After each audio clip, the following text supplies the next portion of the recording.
Clint. It's a pleasure to be able to speak with you. I wanted to start where both of our work seems to circle back. Walter Johnson's line, "The whole city is a memorial to slavery." That quote opens how the word is passed, but it's also what haunts me in my work on Devil's Bargain and other projects, because everywhere I turn, every street corner, every riverbank, every sale ledger, we're confronted with that memorial. And yet, New Orleans does everything it can to look away. I've been sitting with my own ancestral story. Dawson Wright, he was enslaved. He became a U.S. colored troop soldier and was a skilled brick mason. He literally helped build the city and the architecture of the city. But on a tour of the Herman Greenman House in the French Quarter, which is the only home museum in the city that focuses on urban slavery, his name never came up. He literally labored on the construction of that building. It was as if his hands had never touched those bricks. Um, and that's a tension I keep hitting. This city is a memorial, but one that refuses to say the names etched into it. When you wrote about your hometown, New Orleans, did you feel the same push and pull being surrounded by the evidence, yet suffocated by the silence? Yeah, that's so beautifully put. And in so many ways, that is what animated and brought about the project in the first place. I remember as a kid growing up in the 80s and 90s in New Orleans, being inundated with all these messages about all the things that were wrong with Black people. That the reason there was so much crime, so much violence, so much poverty is because of something Black people had done to deserve it, or something that Black people had failed to do. And I knew that what I was hearing was wrong, but I didn't have the language to say it was wrong. I didn't have the historical context. I didn't have the intellectual toolkit with which to push back against it. And I explained it to folks as almost having a sort of experiencing a sort of emotional or intellectual paralysis, where I knew that what I was hearing wasn't right, but again, I didn't know how to say it wasn't right. And so I think I grew up in this beautiful, remarkable, complicated city, um, without the language to describe that this city in all of its complexity and all of its multiplicity. And I didn't have language to understand who John McDonough was. I didn't have language to understand who Robert E. Lee was. I didn't have language to understand who uh, PGT Beauregard was, and Jefferson Davis, right? And it's this idea that, like, it's almost the sort of other end of your point, which is, but I think they're very much in conversation with one another. As sort of, in what ways was the landscape of enslavement both present and uh, and invisible almost Mm. at the same time, right? Because we lived in this city. I grew up in this city that was the heart of the domestic slave trade, uh, but in which there were more monuments to enslavers than there were to enslaved people. And you think, well, what are the implications of that? And what does it mean to go down to get to the grocery store, having to go down Jefferson Davis Parkway? That my middle school was named after a leader of the Confederacy. That my parents live on a street today named after someone who owned hundreds of enslaved people. And that the thing is that all of this shapes a narrative that communities carry, and those narratives shape public policy, and public policy shapes the material conditions of people's lives. And so, in the same way that Robert E. Lee, Jefferson Davis, PGT Beauregard, John McDonough, and so many others were omnipresent growing up, even though I didn't have the sort of historical context with which to fully understand who these men were and what they stood for, there were so many other names whose whose spirits, whose handiwork, who quite literally built the physical infrastructure of the city, um, whose handprints are on the roads, are on the levees, are in the buildings, whose names I'll never know, right? And so it's this almost sort of like hyper visibility of those uh, who sought to expand and perpetuate the institution of slavery. Um, and the hyper invisibility of those whom built the city, but whose names we'll never know. Thank you. Thank you. Really well put. Before your nonfiction, your poetry, one of my favorite collections of poetry, Counting Descent from 2016, was one of the first books that made me feel like my own family story had language. I think about lines like, even the universe is telling us we can never get too far from the place that created us. That feels like what happened to me. My family moved to California during World War II. And like so many New Orleans families, they never stopped calling New Orleans home. They never considered themselves Californians. Um, I tried to maintain a life in the Bay Area as a Black Bay Area native, and that became very difficult to the point that I moved to Raleigh, North Carolina due to displacement. And from there, I still felt home calling back to me. And so here I am now. You're now adapting How the Word is Passed for young readers. And I'm curious, when you sat down to reshape the book for young readers, were you thinking about that same truth that even our children carry these legacies whether they know it or not? And how do you decide what age is old enough to begin reckoning with this? There's so much there. So I should say I worked with an incredible adapter, a woman named Sonia Cherry Paul, to bring the original How the Word Is Passed to life as a version for young readers. And Sonia has experience working in this space. She helped adapt Ibram Kendi and Jason Reynolds' Stamped. And into the Stamp for Kids, and she is very well versed in what in curriculum and schools and librarians and how to she's very tapped into what it means to create uh, a work and translate a work originally intended for adults to make it um, resonant and to make it sing for young people. I had not originally intended to write a young readers edition for this book. I tried to write the original version in a way that felt accessible um, to all people, to adults, to young people. You know, people have asked me over the years who my intended audience for the book is, and I always tell them that it was a 16-year-old version of me. Like I tried to write the sort of book for the original that I would have wanted to read and that I felt like I needed to read in my high school American history class. The sort of book that would have given me that language, that history, that context with which to more fully understand the world around me. And it wasn't until, the book's been out for 4 years now, and I've been traveling all over the country for years, talking to different people about the work. And teachers, they have held me down from the beginning through the poetry, through the history, um, and then there's a special resonance there because I was a high school English teacher, and so before I became a full time writer, I was a teacher myself, and I had so many teachers who would come to my events or who would email me and say, "I love the book. I'm a fifth grade teacher. I'm a sixth grade teacher. I'm a seventh grade teacher." Um, and I would love to share this work with my students, but I just don't know that they'll be able to access all of the ideas. Some of the parts might be a little too violent or too gruesome for them. Or have you ever thought of creating a version for younger readers?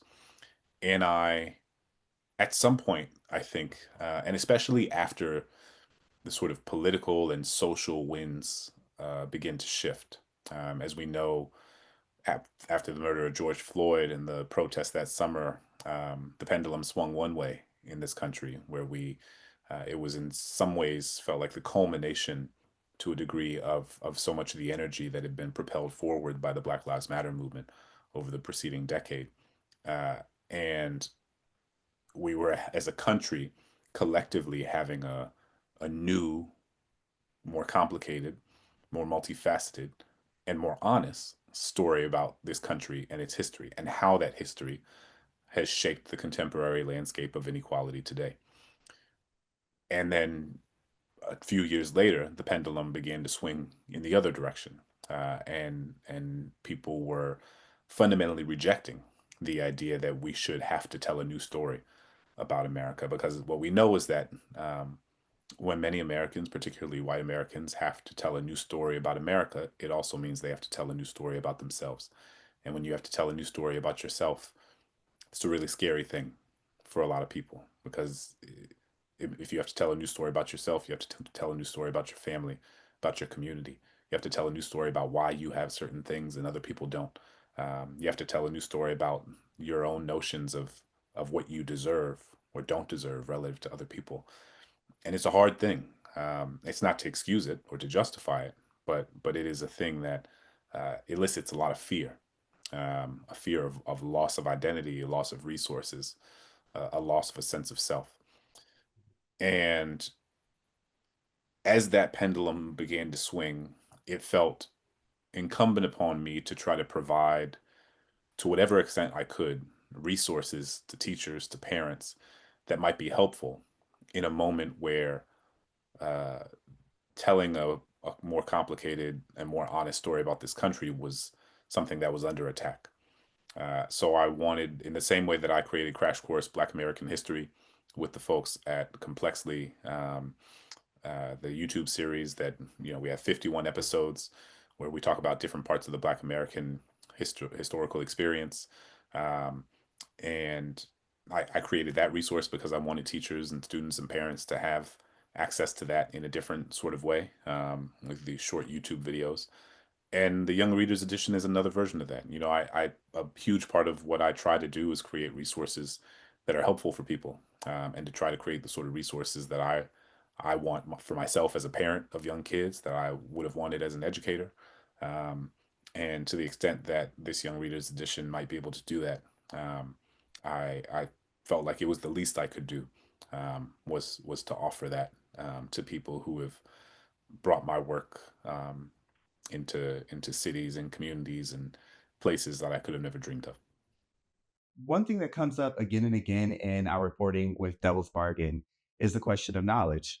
We've unearthed ship manifests, bills of sale, you name it, thousands of enslaved names hiding in plain sight right here in the city of New Orleans. It's not that the evidence isn't there, it's that there are people who don't want to see it. You write about Angola prison, how it's not that people don't know that it was a plantation, it's that they don't want to discuss it. And I've seen this too in my own work as a genealogist and historian. Some descendants are aching to tell their stories, others are hesitant, even resistant. And so I wonder, do you see the problem as ignorance, or is it really about desire? Do you have to want to know this history for it to matter? You certainly don't have to want to know the history for it to matter. It matters regardless.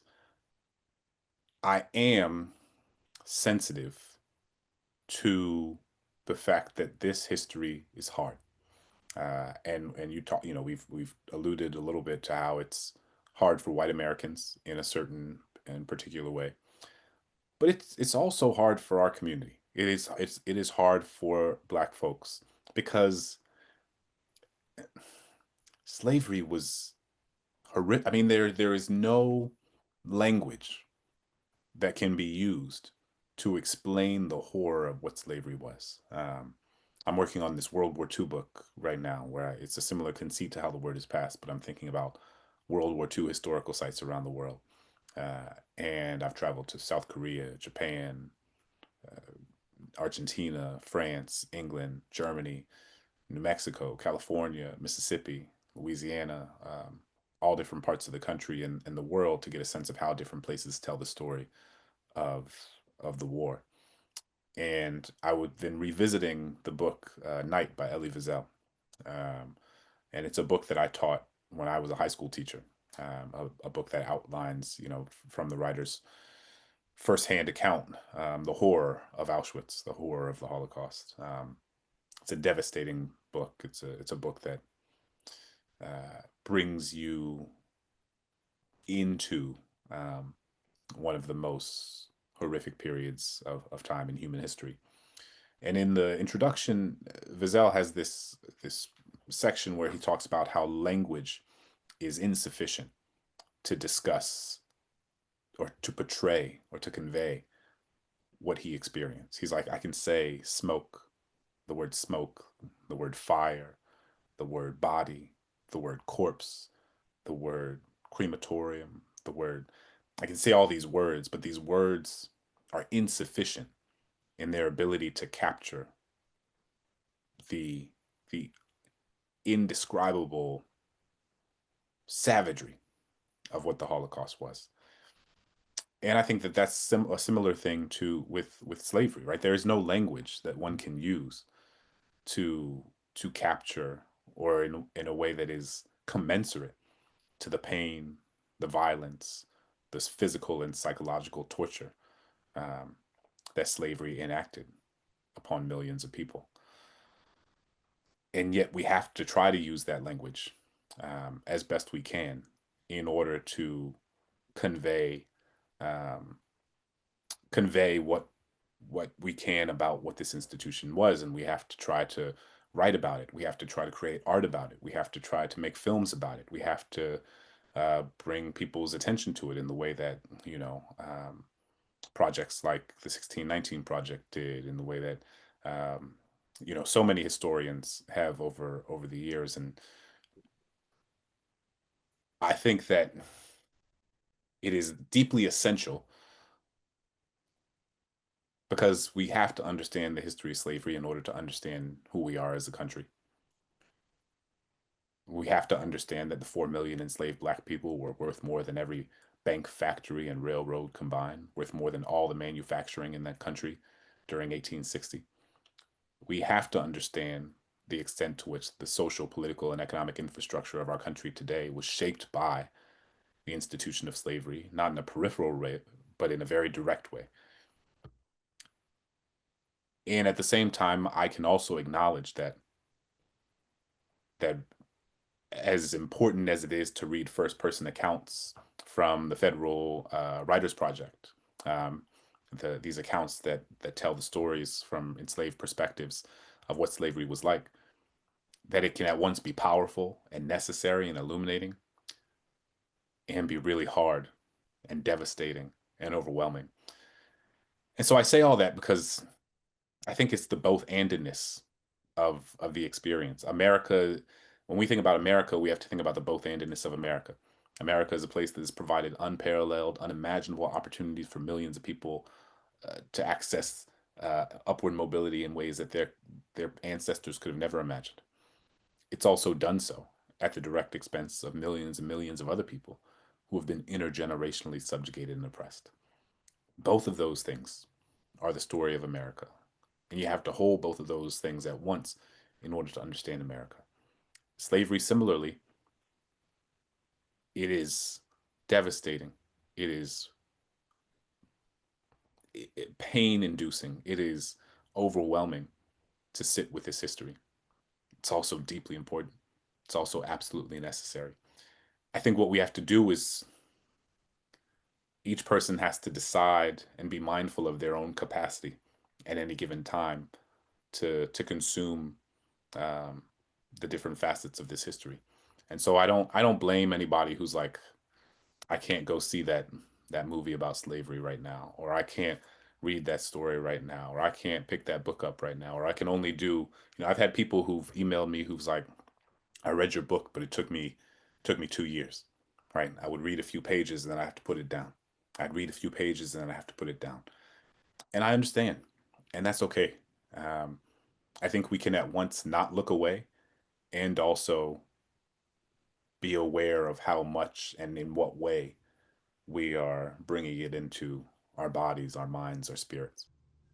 Absolutely. That certainly adds so much nuance to that. And that brings me to when you told the story about Nia Blake discovering her grandmother's photo at Monticello, it reminded me of my own research, of course. One day I'm staring at a slave cell, and suddenly there's my ancestor's name listed like cargo, like cattle.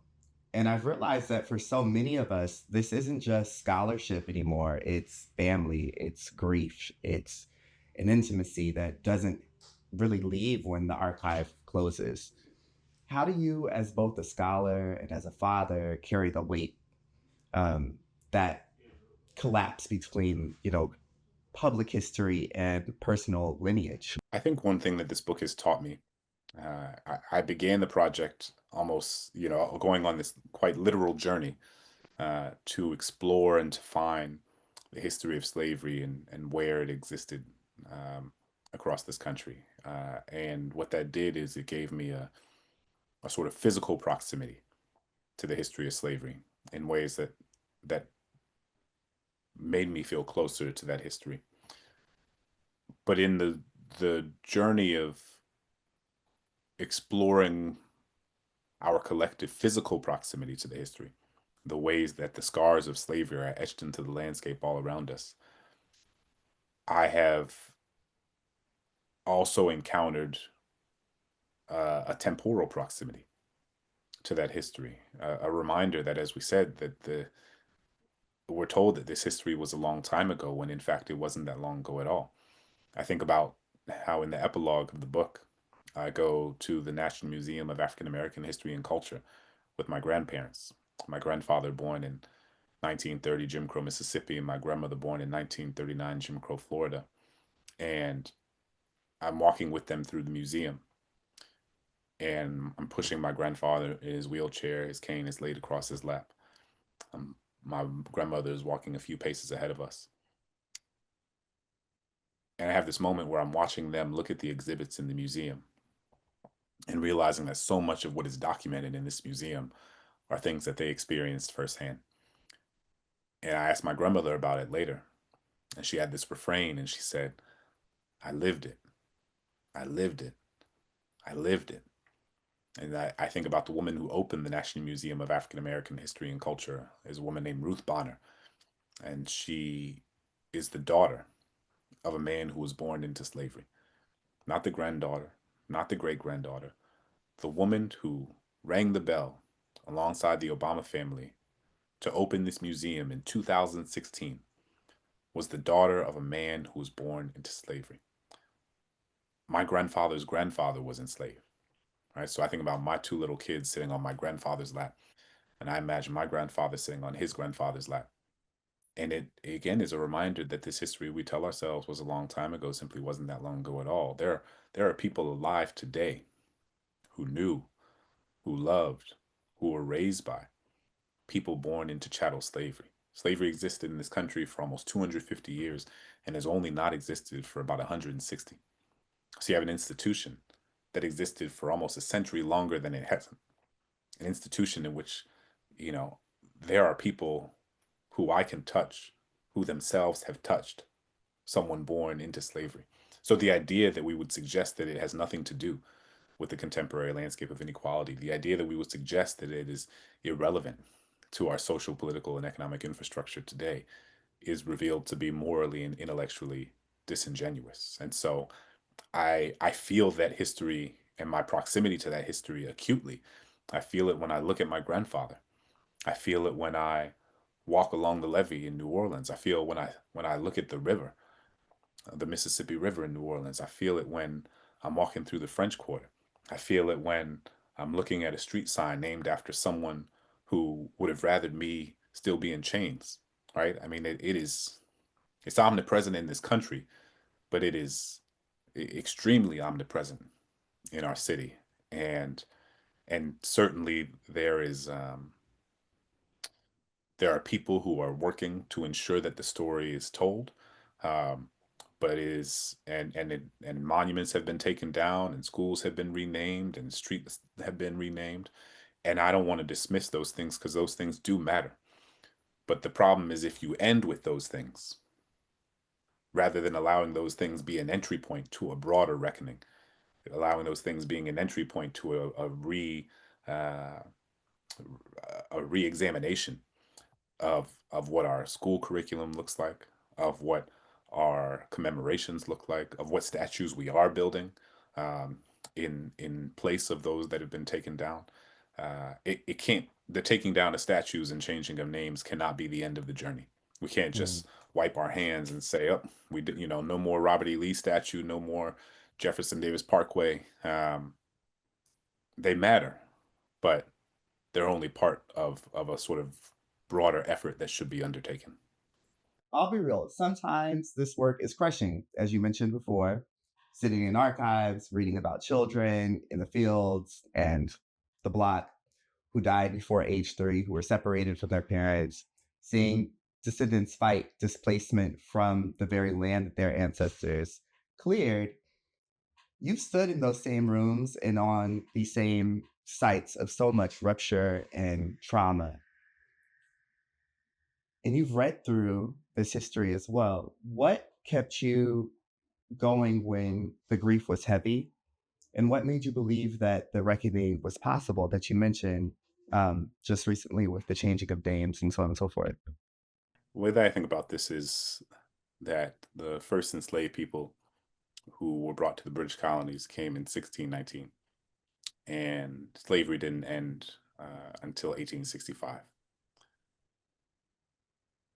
But from the moment enslaved people arrived on these shores, they were fighting for freedom. They were fighting for emancipation. They were fighting for liberation. What that also means is that the vast majority of people who fought for freedom never got a chance to experience it for themselves. But they fought for it anyway, because they knew that someday someone would.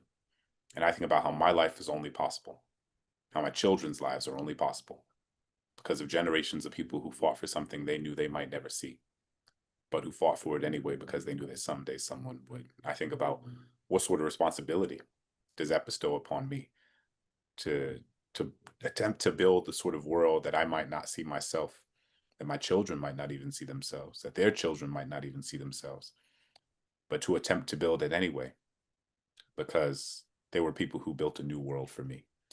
And it's almost like we're all, we all have these little uh, axles and we're chipping away at this wall. And you don't know if the wall is 6 inches thick or 6,000 miles thick. But what you know is that the more you chip away at it, the less the people who come after you will have to chip away at.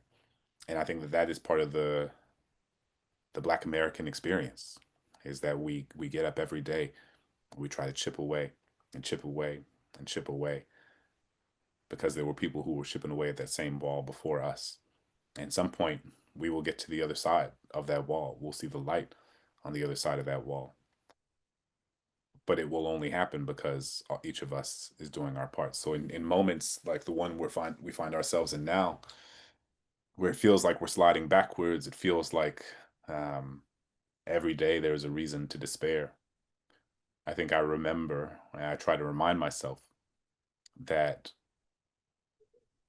we are part of an intergenerational project. Um, and even if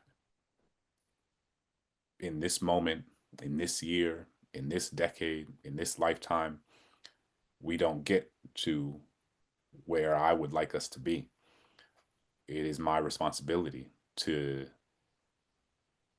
do all I can to get us a little further to the other side of that wall. Um, and I think I gain comfort in that because I recognize in that um, in that long view that I am somebody who is a part of something much bigger than myself. Just this week, we laid to rest my Uncle Reginald Harris. He was the closest thing to a grandfather that I had left. And he was one of the people who carried our family's maps and memories in his head. And he also was an incredible photographer. He showed me every house, every grave, every song tied to our kin and our history, and now he's gone. Katrina displaced not just homes, but whole networks of memory keepers. And when I walk the city now, I feel that absence, as most folks here do. When you left after the storm and when you came back, how did it change the way you see the city's relationship to its history? Did it sharpen the stakes of what needed to be remembered? So I was a senior in high school when Katrina happened. Um, and in many ways, I was 17 years old. So Katrina sort of demarcates my life in a way that is sort of the before and the after, the childhood and the adulthood, the innocence and the reality of the world. Um, it is impossible to come back to New Orleans after Katrina and not have a different sense of what how race and class and place, how the sort of commingling of those different parts of one's identity um, intersect to place you somewhere on the proverbial social hierarchy of America. And I think what Katrina revealed, as has been recounted over the last several weeks and months, given all the 20th anniversary content that's been out there, is that it is impossible to imagine the aftermath of Katrina transpiring the way that it did if the people who had been left behind were white and affluent. It is impossible to imagine people being left on their roofs for that long. Is it impossible to imagine the Superdome deteriorating in the way that it did? It is impossible to imagine the conditions of the convention center being as they were. It's impossible to imagine that these folks would even be in this position unless if they were a part of a different demographic background. And so that was, I remember that time, even before I had the sort of sophisticated sociological language or specific historical context with which to place what I was seeing and to name what I was seeing. I understood it as being an example of the way that race and racism is structural, is systemic, exists on a macro level and not just an interpersonal level. Um, and it's fascinating to think of 2005 and in conversation with 2025 in this way, because what we know now, because of the wonderful research of so many scholars like Walter Johnson and so many, and Leslie Harris and so many others, both about this country and New Orleans, is we have a clear sense of this city's relationship to slavery and how slavery shaped it. And so now, almost kind of retrospectively looking back, it's impossible to disentangle what we saw transpire during Katrina from the history of slavery, segregation, Jim Crow, mass criminalization, um, that that was part of the fabric of this city.